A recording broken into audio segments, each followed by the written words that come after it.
Magandang umaga po sa ating lahat. Narito ang update sa lagay ng ating panahon ngayong araw ng Martes, February 27, 2024. Bahagyang lumakas pa ang amihan at apektado na nito ngayon ang buong Luzon. Ang tanong, ramdam ba ito ng karamihan?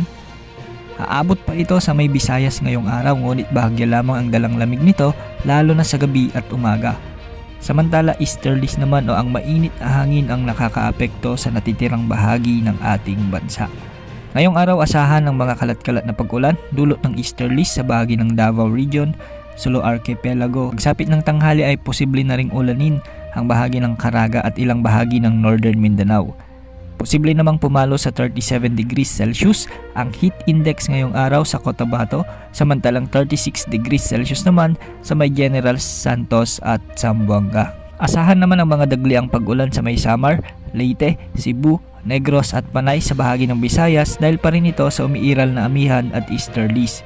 Mababa naman ang tsansa ng pag-ulan buong araw sa Palawan at Kalayaan Islands. Sa Luzon, magdadala ng mahihinang ulan ang amihan sa Cordillera, Cagayan Valley, Oriental Mindoro at Bicol Region.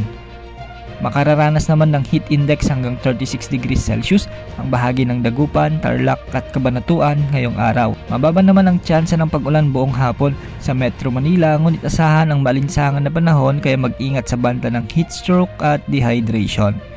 Samantala, malinis naman ang kaulapang sakop ng bansa sa loob at labas ng park kaya walang inasahang bagyo hanggang sa mga susunod na araw.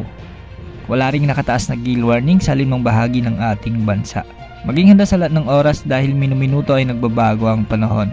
Ito pong weather update ng bayan, maasahan anumang panahon.